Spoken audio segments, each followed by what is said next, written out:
Hasta 1866, medio siglo después de la independencia, el Perú no había tenido una oportunidad para mostrar ni su poderío militar ni su nacionalismo exacerbado. Así que esta guerra sería algo así como la oportunidad anhelada para tener a estos primeros héroes y para mostrarse como una potencia militar en la región. ¿Qué produjo esta guerra? ¿Cómo respondió la nación peruana a este conflicto bélico? ¿Qué consecuencias trajo para el Perú? Esta vez hablaré sobre la guerra contra España, la cuádruple alianza americana y el inicio del fin de una era dorada, el fin de la era del guano.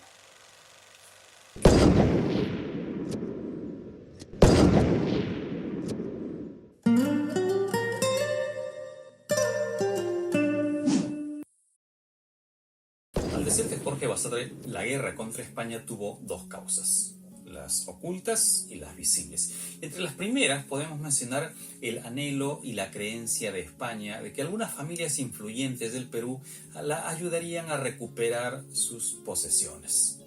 Y es que habían familias importantes en la capital que habían tenido cierto contacto con la corona española. También estaba de promedio la riqueza guanera que hasta ese momento se sostenía y que ya para 1864-65 era casi una leyenda.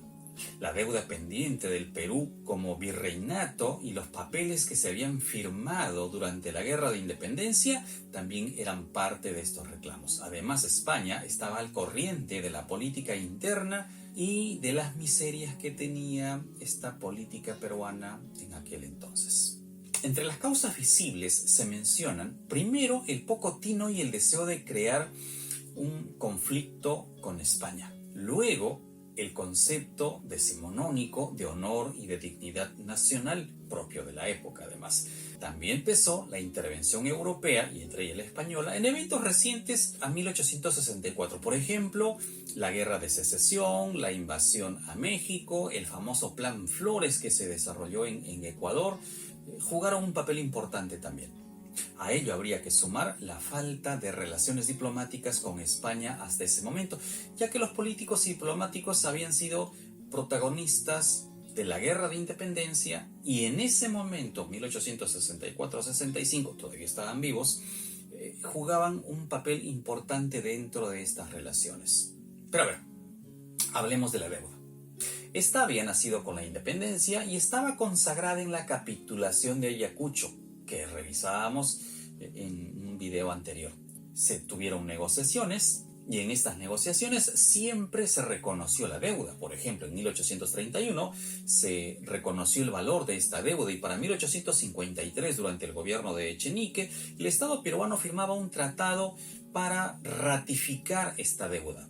El tratado fue duramente criticado en 1855, pero no se hicieron ni oficiales ni formales estos reclamos. Y ya para 1859, cuando Ramón Castilla estaba en su segundo mandato, don Pedro Gálvez fracasa ante la Corte Española para reconocer nuestra independencia. Y sí, así como lo oyes, hasta 1859 España no había reconocido nuestra independencia. Y es que se quedaban todavía pendientes estos papeles de la deuda y algunas cuestiones por ahí que todavía faltaban negociar. Para 1863, Juan Antonio de Pezet quiso enviar al general Manuel Ignacio de Vivanco a España, pero quedó en eso, en un intento, en un quiso. Para agosto de 1862 salía de España una división naval. Venían naves como la Resolución, la nave Triunfo, la Vencedora, que se unirían a la Covadonga en el Río de la Plata. El objetivo, realizar estudios científicos en América del Sur, y estos estarían a cargo del general Luis Hernández de Pinzón. ¿Te suena el apellido? Pinzón. En efecto, era descendiente de los primeros hermanos Pinzón que acompañaron a Cristóbal Colón en sus expediciones a fines del siglo XV. Así es que anda imaginando si tenemos a un grupo de ciudadanos muy nacionalistas, exacerbados todavía por el resentimiento contra España, y de repente viene una misión científica con naves militares a cargo de un general cuyo segundo apellido es Pinzón. Al enterarse, el presidente Miguel de San Román pidió facultades para armar a la Marina de Guerra de Perú, pero el Congreso se negó, no le dieron autorización para utilizar el presupuesto en la compra de armas. La escuadra española estuvo en Valparaíso en mayo de 1863 y para junio estaba llegando al Callao y en rumbo hacia el norte pues debía llegar hasta California para hacer estos estudios científicos de los que tanto se hablaba. Pero estando en Guatemala se ordenó el retorno al Callao. ¿Qué habría pasado para que retornen al Callao? Bueno, lo que había ocurrido es que el 4 de agosto de 1863, justo cuando la expedición científica avanzaba hacia el norte, hacia California, se produjo el famoso incidente de Talambo. 175 personas vascas vivían en esta hacienda, Talambo, del señor Manuel Salcedo. Y ese día, el 4 de agosto, el vasco Marcial Miner le reclamó por unos pagos incumplidos al señor Manuel Salcedo. Este no quiso pagar e intentó además azotarlo. Estaba montado a su caballo, enfureció, quiso meterle unos látigos y se armó una trifulca. Luego Salcedo ordenó la expulsión de Marcial, que lo retiren de la hacienda, y ahí empezó todo. En el afán del desalojo murió un vasco y cayeron varios compatriotas, junto a algunos vascos también. La justicia peruana tomó de inmediato cartas en el asunto. En el tribunal de Chiclayo castigaron con prisión a 2 vascos, imagínate, terminaron castigando a 2 vascos. Pero en Trujillo se revocó este fallo abusivo y se ordenó la captura y prisión de Manuel Salcedo. Sin embargo, la Corte Superior declaró nulo todo lo actuado y además declaró que el proceso llegaba a foja cero por falta de pruebas. Tamaña justicia la que teníamos entonces. Protestó el cónsul español, como era de esperarse. Los titulares en Madrid fueron escandalosos. Un titular, por ejemplo, decía que algo así como los últimos asesinatos de españoles en el Perú. La corona envió a un comisionado regio, a don Eusebio de Salazar y Mazaredo, para indagar sobre lo ocurrido. Salazar y Mazaredo venía con el título de comisionado regio. Y un comisionado regio es un funcionario que tiene facultades judiciales en colonias de España. Y Perú no era su colonia, no habría por qué aceptarlo. La población lo rechazó, la prensa lo rechazó y entonces Salazar y Mazaredo se dirigió a las islas de Chincha. Para esto, ya Hernández Pinzón había retornado, había separado a los científicos que lo acompañaban y solo se quedó con los militares. Se produjo la ocupación de la isla de Chincha, se izó la bandera española en esta isla. Eso sí, no se interrumpió el comercio, no se interrumpió la extracción del guano. Se vivieron momentos muy tensos e inclusive se pidió el apoyo de Estados Unidos de Norteamérica. Apoyo que no se concretó porque había un acuerdo debido a la intervención de algunos países europeos durante la Guerra de Secesión.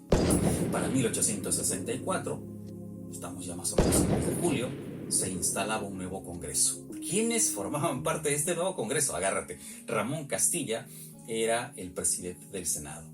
Y en la Cámara de Diputados, el presidente era nada más y nada menos que don José Rufino Echenique, el mismísimo del escándalo de la consolidación de la década pasada y que escapó a Europa y bueno, 10 años después regresó al Perú y a ocupar un cargo público, un cargo político, en este caso en el Congreso.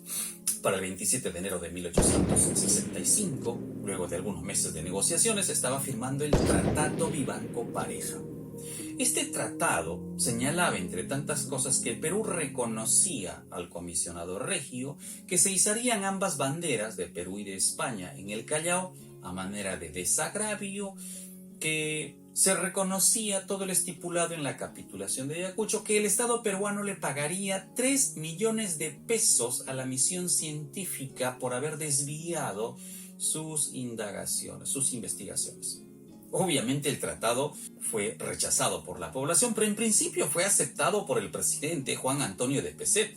La prensa, la población lo rechazaron de inmediato. Esto motivó a que el Congreso protestara enérgicamente. Ramón Castilla terminó expulsado del país. Se produjo una serie de trifulcas y entre estas un levantamiento en Arequipa. Mariano Ignacio Prado organizó este levantamiento desde Arequipa que terminó con la destitución del presidente Juan Antonio de Pezet. Entonces ya tenemos un nuevo presidente. Hasta aquí todavía no hay guerra, son eventos que se han ido sumando y que van a detonar todavía al año siguiente. Entonces, en 1865 ya tenemos un nuevo presidente. caído Pezet, está Mariano Ignacio Prado. Este convoca a elecciones y obviamente va a ganar las elecciones para noviembre de 1865. De inmediato convocó al Congreso, se constituyó un nuevo gabinete, el famoso Gabinete de los Talentos o Gabinete de la Victoria, a cargo de uno de los grandes prohombres de la época, José Gálvez y Urquiza. Bueno, además, Mariano Ignacio Prado le declaró la guerra a España.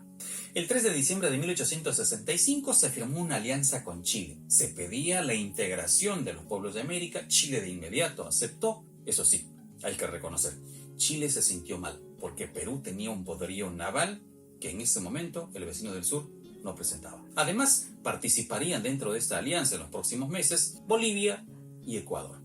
A esto se le conocería como la Cuádruple Alianza, ya para 1866. Además, los aliados, esta vez la Cuádruple Alianza, los aliados capturaron la nave española Covadonga y en este interín se suicidó el almirante Manuel Pareja. Tras la muerte de Pareja, ingresa Castro Méndez Núñez y aquí empiezan ya los desenlaces militares. El 7 de febrero de 1866 se produjo el combate de Abtao, que duró 1 hora 45, casi 2 horas. Las naves españolas se vieron obligadas a retirarse y se asume esto como una victoria aliada de la Cuádruple Alianza. Castro Méndez Núñez, además, exigió al gobierno chileno una reparación por los daños causados en este enfrentamiento del combate de Abtao. Intervinieron diplomáticos ingleses, norteamericanos, pero de manera infructuosa. Y el 31 de marzo de 1866, por la mañana, una escuadra española, enfurecida con Castro Méndez Núñez, bombardeó Valparaíso. Los daños fueron terribles. Se hace un cálculo de más o menos 30 millones de pesos en la destrucción a Valparaíso, cuando en ese entonces el Estado peruano tenía un presupuesto ya de 10 millones, así que calcula la magnitud de la destrucción producida en aquel entonces. El bombardeo duró 3 horas y luego de este evento los españoles se dirigieron hacia el Callao. Llegaron el 25 de abril y ocuparon la isla San Lorenzo y sus alrededores. La defensa del Callao de inmediato empezó a organizarse. Quedó en manos de ingenieros como Jorge Rumtil, Felipe Santiago Arancibia, José Cornelio Borda y el más conocido de todos, Ernesto Malinowski. Los civiles fueron retirados de inmediato. Toda la población civil fue trasladada, participaron distintos grupos sociales, se confundieron escolares, por ejemplo, del Colegio Nuestra Señora de Guadalupe, del Convictorio de San Carlos, con los artesanos, con los abogados, con los bomberos. Era la guerra contra España, era lo que tanto habían esperado, una guerra para manifestar esa peruanidad, ese patriotismo, ese civismo y sobre todo para encontrar a sus primeros héroes. El combate del Callao se dio el 2 de mayo de 1866. El fuego cruzado empezó poco más del mediodía, 12 del día y algo, y los españoles iniciaron con el bombardeo, los peruanos respondieron de inmediato.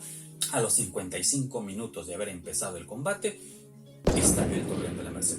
En un descuido entre civiles y militares, habían dejado pólvora regada, se habían movido demasiados instrumentos bélicos y en tanto desorden hubo un estallido. Murieron 27 personas y entre ellas cayó el ministro de guerra José Gálvez y Urquiza. Un muchacho se salvó, había cruzado la calle para informar sobre los eventos hasta ese momento, que eran favorables a la causa peruana. Este muchacho daría mucho que hablar años después. Era don Ricardo Palma. Pasadas las 4 de la tarde, la escuadra española empezó a retirarse. Ya a plan de 5, todo había terminado. Los españoles se retiraron a la isla San Lorenzo y el 10 de mayo abandonaron para siempre territorio peruano. La victoria en el Callao afirmó el fin definitivo de la guerra. Evidenció además la superioridad naval peruana y el fervor patriótico que despertaban actos como estos. Cabe recordar que España no nos reconoció la independencia de inmediato.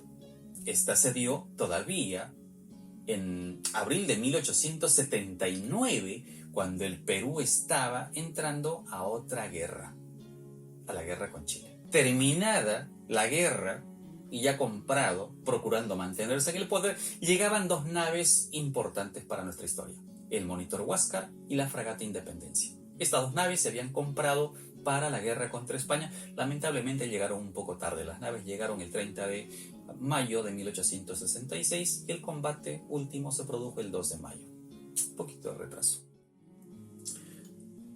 La guerra había dejado un forado enorme en el erario nacional. Se habían pedido adelantos a los consignatarios y teníamos nuevas deudas, tanto interna como externa. Chile, al ver el poderío naval peruano, inició un proceso de modernización militar que nosotros no vimos ni olfateamos. Perú victorioso, Perú glorioso, disfrutó de su prestigio y en adelante no se comprarían más armas. Es más, se desnudaría una terrible crisis económica producto de los malos manejos financieros. La guerra nos hinchó el pecho, aunque nos vació los bolsillos, y desnudó además lo que se vendría para los peruanos. Se vendría una guerra conocida como la Guerra del Pacífico. Esta fue la guerra contra España, vivida en 1866. Recuerda, entender nuestro pasado madura la conciencia de nuestra libertad, o al contrario, afirma nuestra esclavitud. Hasta la próxima.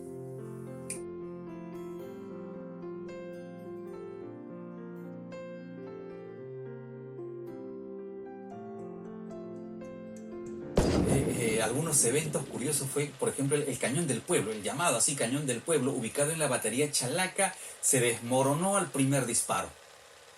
La batería Cepita, en la Mar Brava, nunca entró en combate. Y es que se esperaba un desembarco español y este nunca se produjo. Durante este evento, el imaginario peruano, además, recreó una frase que hoy es harto conocida en el Callao. Su origen es desconocido. Algunos aluden esta frase al juego de fútbol entre ingleses y chalacos, y cuenta que los ingleses gritaban Champion England y que los chalacos gritaban Champion Callao, y de ahí salió Chimpum Callao. Otros señalan que es un grito de guerra que apareció en alguno de los eventos del siglo XIX y algunos lo asocian con el combate del 2 de mayo de 1866. Y que los cañones estaban muy nuevos y que al disparar se emitían un chillido, el chim, y al caer en la nave enemiga, el estruendo, el pum, y el griterío de los compatriotas. Callao, Callao, Callao, y el chim, pum, Callao se hizo pues muy conocido. Pero está en el imaginario popular porque hasta ahora no hay ningún historiador que con seriedad meridiana pueda explicar el origen de esta frase.